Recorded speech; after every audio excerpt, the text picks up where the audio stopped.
Austin was at the United States Military Academy at West Point yesterday, where he delivered a speech to the Corps of Cadets. Reflecting on his own time as a West Point cadet, his public service career, and his experience on the battlefield, the Secretary shared thoughts and advice stemming from his 45 years serving as a soldier and as the Secretary of Defense for the cadets as they prepare to become future leaders in the United States Army. Transcript of the speech as well as a video are posted on the DoD website at defense.gov. Shifting gears, earlier today, Secretary Austin hosted the Armenian Minister of Defense at the Pentagon for a bilateral meeting, the first such meeting in 2 decades. The leaders reaffirmed the strategic partnership between our 2 countries and also reaffirmed our shared objective of an enduring peace in the South Caucasus. The 2 leaders also discussed ongoing and future security cooperation efforts such as military education and professionalization, institutional capacity building and training. Full readout will be available on defense.gov later today.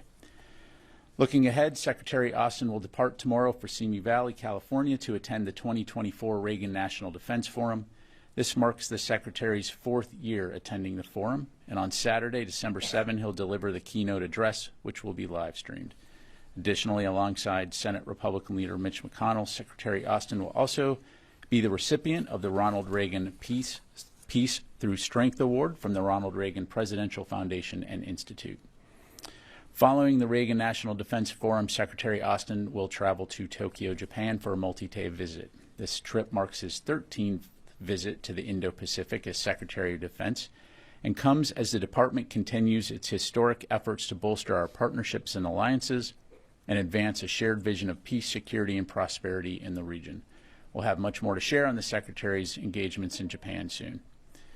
Separately, on Tuesday, I highlighted U.S. self-defense strikes in the vicinity of MSS Euphrates in Syria when U.S. forces faced an imminent danger due to several threats to include rockets and mortars fired in the direction of U.S. forces in the area. U.S. Central Command has advised that 3 U.S. service members are being evaluated for possible TBI. As you know, those numbers can fluctuate, and I'm not aware of any other injuries at this time. Again, we'll not hesitate to take appropriate action to protect our forces if they are threatened. And finally, throughout his tenure, Secretary Austin has prioritized the development and rapid fielding of capabilities to counter the urgent and growing threat posed by unmanned systems. This week, the Secretary signed a classified strategy for countering unmanned systems to unify the department's approach to countering these systems that looks across domains, characteristics, and timeframes. Unmanned systems, more commonly known as drones, have the potential to pose both an urgent and enduring threat to U.S. personnel, facilities, and assets overseas, and increasingly in the U.S. homeland. As you know, the threats presented by these systems are changing how wars are fought. With this singular strategy for countering unmanned systems, in conjunction with other major DoD initiatives like the Joint Counter-Small UAS Office and Replicator 2, the DoD is orienting around a common understanding of the challenge and a comprehensive approach to addressing it. And with that, I'm happy to take your questions. We'll start with AP Lita. Thank you, Pat. A quick question on transition. Has there been, can you just update us, has there been any steps or any movement at all for any transition meetings or anything here in the Pentagon? Lita, what I would tell you is no contact at this stage. I do understand that that the transition team has signed the DOJ MOU, but we're awaiting word from the Federal Transition Coordinator and the Trump transition team regarding the next steps. Okay. Of course, we here at the DoD are prepared to support a calm, orderly transition and ensure that the landing team has all the necessary information consistent with governing documents and agreements to ensure that they're prepared to perform their function duties on day one. And then just a quick second question. You talked about this new classified strategy. And you had talked before about that there were some incursions, particularly down in Virginia, over military facilities, and there's been others. Is there anything in the strategy that's more tactical that allows commanders to do anything, or is this just a broad statement of policy? Of course, it's got all kinds of good information, but it's classified, so I can't talk about it. Now, So really, Lita, again, recognizing that the strategy is classified, we will have an unclassified fact sheet that we'll be providing soon. Really, just kind of looking at how we'll approach this. One is ensuring that the department is prepared to conduct counter-unmanned system operations, counter-UAS operations. Two is looking at how we respond to incidents that do occur by pulling together subject matter experts and resources. And then third is tracking equipment and counter-UAS equipment, UAS, one aspect of drones. So really, again, broad brush. It's kind of looking at this in a comprehensive and cohesive way. Again, I'm not going to go into the specific tactics, techniques, procedures at this point, but it enables the department to approach this in a way, again, that's comprehensive, cohesive, and holistic. Thanks. Carla. Thanks. Going back to Syria, you mentioned the 3 service members being evaluated for TBIs. Who was responsible for that attack? Who did the U.S. military target on Tuesday? Yeah, again, as I highlighted on Tuesday, I mean, that's something that we're still assessing. It's, again, important to highlight that region has been the so first of all, we know that Iranian-backed militia groups operate in that area. We also know that Syrian regime forces operate in that area. But this location has been used in the past by groups like Iranian-backed militias to target U.S. forces at MSS Euphrates. But again, in terms of who was operating those vehicles or who was firing those rockets and mortars, that is something that, as I understand it, CENTCOM is still assessing. True, but you did mention a T-64 tank last time. Isn't that normally something that's used by the Syrians or the Russians, not Iranian militia groups? Entirely possible, Carl. Again, as I just highlighted, I mean, we do know that there are Syrian regime forces in that area, but in terms of at that moment and who is doing what, that's something that, again, as I understand it, CENTCOM's still looking at. So. Okay, and then one last one on Ukraine. Is the Pentagon still committed to using up all of the funds that Congress approved to send to Ukraine? I think we're at $6 billion PDA left and $2 billion roughly in USAI. Right, 2.21 billion in USAI and 6.8 billion in PDA. And again, to be clear, the direction that we've received from the White House is to make every effort to continue to rush security assistance to Ukraine and employ the authorities that we have. And we're doing exactly that. I mean, the thing that hasn't changed is the sense of urgency within the department in terms of supporting Ukraine, understanding that the fight that they're in, and we've been doing that for upwards of 3 years, almost 3 years now, and we'll continue to do that and continue to ensure that we're speaking with them and our allies and partners to enable Ukraine to defend its freedom and its sovereignty. Constantine. Thanks, Pat. Moving to South Korea, could you give us an update on the status of U.S. forces in South Korea? And specifically, can you speak to whether troops there are still under any restrictions? So first of all, to my knowledge, Constantine, no change in force posture. And, we're obviously doing due diligence in terms of accountability and things like that, but I'm not aware of any significant impact operationally, physically, safety-wise on any U.S. forces in South Korea. Of course, we are in contact with our ROK counterparts, the Ministry of Defense, but yeah, bottom line is I'm not aware of any impact in that regard. And just to be clear, troops are free to go off base as they choose? To my knowledge, that's the case. Of course, certainly I'd recommend you reach out to USFK, but I'm not aware of any changes in that regard. Thank you very much. Brandy. No, Thank you, Pat. On the new counter-unmanned strategy, how long was that in the making, and was it prompted by the sort of recent increasing reports of incursions over U.S. military bases both abroad and in the States?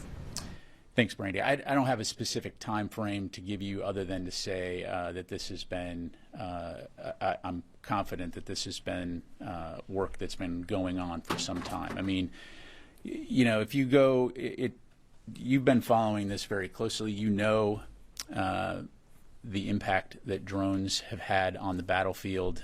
This is not necessarily a new thing, but what we're seeing is the way that drones are being applied, the impact of how they're being used, is something that, again, we can't just deal with ad hoc. We need to do this in a comprehensive, cohesive manner. And so that's really what this strategy does, is it essentially enables the department to look across the entire department and our interagency partners how we can best work together to address this. So to answer your question, no, this is not a response to recent events. This is work that's been going on for some time, and obviously very important work. Do you have any new information about progress that's been made between the U.S. and U.K. militaries getting to the bottom of those previous incursions, and have there been any more? Yeah, I don't have any updates to pass along from the podium here, Brandy. I'd recommend you call U.S. Air Forces in Europe or the U.K. Ministry of Defense. Thanks. Fadi. Thank you, General. So concerning those 3 U.S. soldiers who are being evaluated for the potential TBI, where were they when that impact happened, what raised the concern of potential? Yeah, again, this is all, in the vicinity of MSS Euphrates, in that region down there. Inside the wire or outside the wire? That's as detailed as I'm going to get. On Tuesday, I asked you whether the U.S. provided support for SDF forces attack on the 7 villages where the SAA is located. They have positions there, and you referred me to the SDF. I'm asking you as a spokesperson for the Pentagon. Did your forces provide any support for the SDF in that operation? Look, our forces are in Syria to conduct a counter-ISIS operation, right? The enduring defeat of ISIS. They have partnered with the SDF on those missions. Certainly they communicate with the SDF on a frequent basis, as partners do. But our forces in that region were threatened. We took action to mitigate that threat, and we'll do so again. And so, again, they're communicating with one another. We're aware of what the SDF is doing. I'm not going to talk about SDF operations. I'll let them talk about their operations. But let me just be crystal clear. Our forces are in Syria to conduct the enduring defeat of ISIS mission. We're doing that in partnership with the SDF, and I'm just going to leave it there. With all due respect, General, I'm not asking about SDF operations. I'm asking about your operations. Did the U.S. forces provide support for SDF offensive on SAA positions in those 7 villages east of If you're Euphrates? asking were U.S. forces, participating in combined arms maneuver with the SDF, the answer is no. All right. That's not my question. Okay. Did you provide I've some- answered the question. So Our I think forces are in Syria. I'm not conducting- getting Okay. yes or no from you. I mean, for transparency, no, that's no, right? John, what do you got? Thank you. Thank you, General. About Syria, after Aleppo, it looks like the opposition forces are moving southward toward other important cities in Syria, like Homs and Hama. And is your position is changing because the thing is evaluating to something or evolving to something bigger, it seems. Do you have any communication at this phase with the opposition forces or through your Turkish allies on the developments in Syria? I mean, we're certainly monitoring the situation closely. Again, the U.S. has no role in what's happening right now in terms of northwestern Syria and the HTS and their operations and the Syrian regime. I mean, again, as you know, the Syrian civil war has been going on for a while. This is a new development in that war. But again, we're monitoring closely, very aware of the destabilizing effect. As we've said earlier, we call on all parties to de-escalate to ensure the protection of minorities groups in the region. We don't want to see more death and destruction in that regard. But again, we're no involvement by the U.S. Thanks. Matt. Thanks, Matt. On Syria, an SDF spokesperson said that ISIS is claiming to have control over significant portions of the Homs and Deir ez-Zor regions. Does that match your assessment? Is ISIS gaining ground? And can you give us any update on the success that American counter-terror forces are having or not having in the area? To my knowledge, I'm not aware of ISIS taking any type of, taking significant territory. We do know that ISIS does maintain a capability for obvious reasons, which is why we're there. We do see them continuing to plan and conduct attacks, which again is why we're there. Working with the SDF, which is also supporting counter ISIS operations. So it's a threat we obviously have to take seriously, because what we don't want to see is a resurgence, back to what we saw a decade ago. So I'll just leave it there. Thanks. Charlie. Thank you, General. Have you, have your colleagues had any more deconfliction conversations with the Russians in Syria? I don't have anything to read out on that front. Yeah. Okay, but then a few days ago you said that an A-10 had been used in close combat or at least close protection. That came out a few days later. Do we have any more information about an A-10 being used in the ground operations that are being conducted by the SDF? So I answered this question on Tuesday, which is why I'm looking confused. So an A-10 conducted a self-defense strike near MSS Euphrates when some individuals were establishing a rocket rail. The A-10s went in, took it out, period, dot. Self-defense, not in support of any kind of, operations by any other groups that are going on. This is defending our forces. Right. That simple. But I was asking since then. No, I'm not aware of anything. Thanks. Janie. Thank you, General. Two questions on South Korea and issues related to South Korea and the United States. First question. How do you assess the fact that South Korea's martial law declaration was inevitably lifted without armed conflict under the president's authorities to protect liberal democracy and prevent national security threats? I mean, that's really a question that you need to ask the ROK government about. I'm not going to comment on their domestic. No, I'm not going to get into discussing allied nations' domestic politics or management. Second question. The United States, South Korea Nuclear Consultative Group, NCG meeting, the last meeting of the Biden administration was scheduled to be held in Washington, D.C. this week, but was canceled. Can you tell us why it was canceled, or will you resume on a different day? I don't have any updates to provide in terms of rescheduling. Again, just given the events in ROK, it was deemed a prudent measure, and we'll keep you updated in terms of a new date when that's rescheduled. Thank you. Warren. Two questions in the Middle East, one Syria, one Lebanon. What steps has the U.S. military taken in Syria in light of the security situation and to prepare for what looks like the possible collapse of the Assad regime? So I'm not going to speculate about the future of the Assad regime. Oren, again, our forces are in Syria to support the enduring defeat of ISIS. We're obviously going to take appropriate measures to ensure that those forces are protected.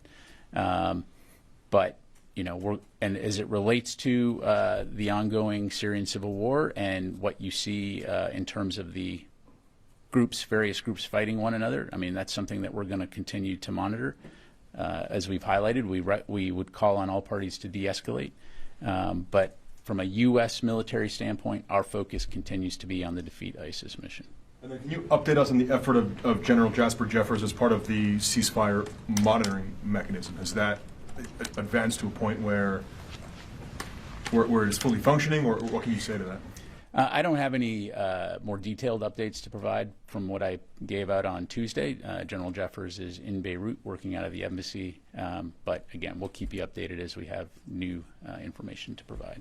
Let me go back to Wafa. Yep. Thank you, General. In light of the quick advances the opposition in Syria is making, if you can explain a little bit how the Pentagon will address the new circumstances on the ground in Syria. Is the Pentagon ready to engage with elements of this opposition? And also, are these circumstances will have impact on the U.S. forces' posture in Syria? So let me make sure, just to clarify, are you asking, will the U.S. reach out to HTS? Elements of this opposition? No, I mean, it is a terrorist group, so no plans to do that. And again, as I mentioned, the U.S. has nothing to do with that offensive. And as far as it relates to U.S. personnel in Syria, I'll say it again. The whole reason our forces are there and have been there is to support the enduring defeat of ISIS mission. We'll continue to work with partners like the SDF toward that end. That is our mission. So, Do you have any concerns that this situation in Syria can spill out into Iraq?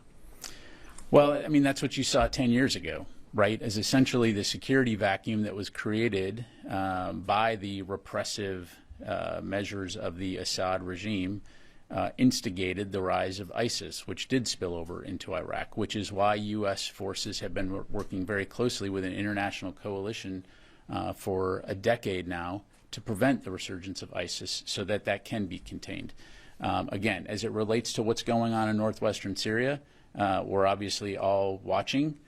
We want to see a de-escalation. We understand the potential ramifications regionally, but right now, from a U.S. military standpoint, our focus continues to be on preventing an ISIS resurgence. There are some reports about Russia withdrawing naval assets from Syria. Do you have anything on this? I don't. I'd have to refer to the Russian MOD. Let me go to the phone real quick. Jeff Shogel, task and purpose. Hi. I know this has been covered, but Al Monitor is reporting that when the U.S. troops on Tuesday were attacked, they were supporting a militia, possibly part of the SDF, that was fighting the Assad regime. And I was just wondering if there's any information about this. I know you may say, Jeff, you need to talk to the Assad regime, but I think they're looking at flight tickets and hotels at the moment. Yeah, thanks, Jeff. I mean, very similar question to what your colleague Fadi just asked, and so I'll try again. So we have U.S. forces that are operating at MSS Euphrates. They're obviously in partnership with the SDF when it comes to the enduring defeat of ISIS mission. We do communicate with the SDF. We are aware in many cases of their operations to ensure that our forces know who's doing what. In this particular case, I'm not going to talk about SDF operations. I'm not an SDF spokesperson, and so I'm just not going to do that. U.S. forces are in that region. Are they communicating with the SDF? Of course. Were U.S. forces threatened when the elements that I highlighted earlier started threatening our forces? We took appropriate action to mitigate that threat, protect our forces. Again, our mission in Syria has not changed. It's the enduring defeat of ISIS. And again, I'll leave it there. Let me go to Jeff, Defense News.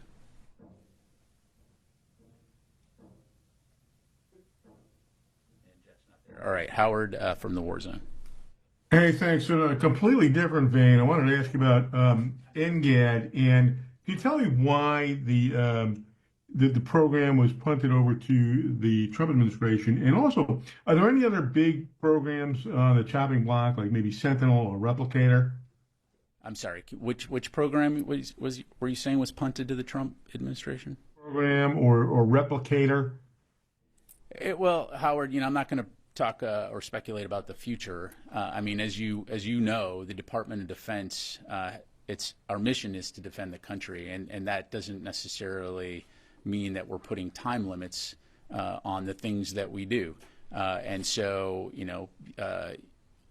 unmanned systems, drones, are going to be something, again, that we will need to take a holistic, comprehensive approach to addressing for all the reasons that as you see playing out in places like Ukraine and other areas of the world. So the Department of Defense is administration agnostic in that regard, and that our focus is on defending the country. Again, I won't speculate on what future administrations may do, but I can be very confident in saying that we'll do everything we need to do to defend this country.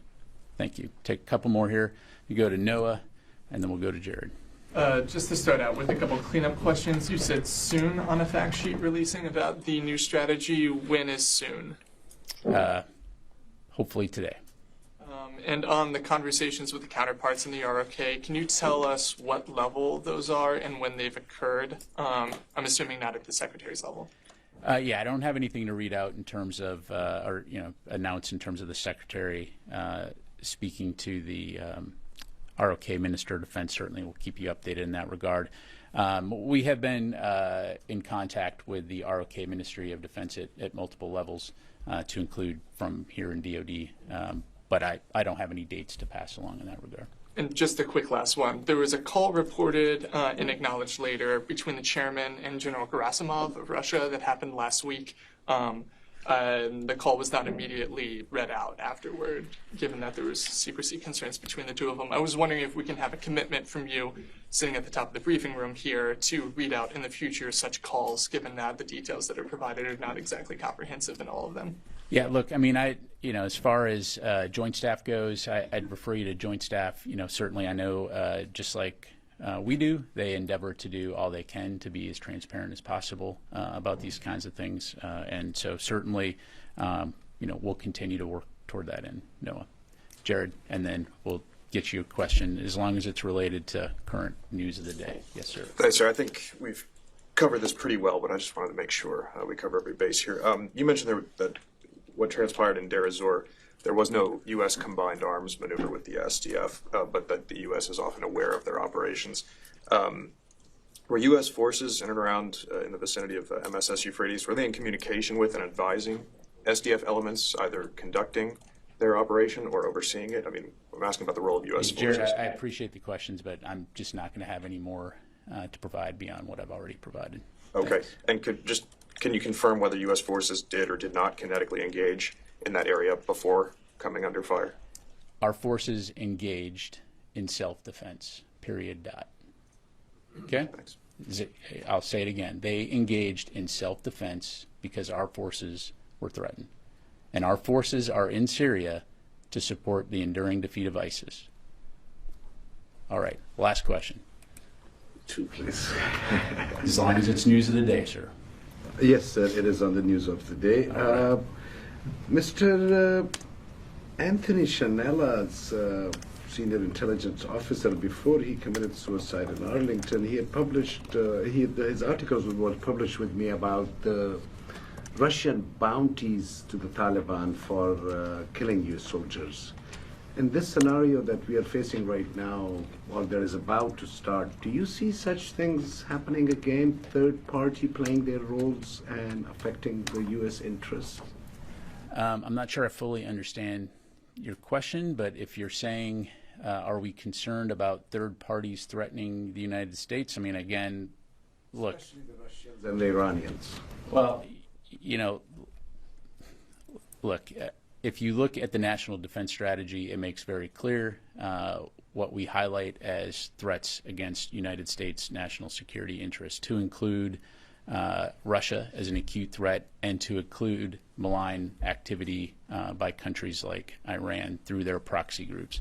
And so this Department of Defense works with our allies and partners around the world on a daily basis to protect U.S. national interests, as well as protecting our citizens and our service members who are serving around the world. So regardless of what those threats are, it's something we take very seriously and will continue to do so. But as it relates to any specific things like that, I don't have anything to provide. Just one last one, John. Has the Pakistan military at all shared with you about the recent surge that I feel, especially from the Afghans, that the U.S. military and the State Department has resided in Pakistan, that they are working towards this separatist movement in this one state of Pakistan, which is just right next to Afghanistan? I'm talking about Baluchistan?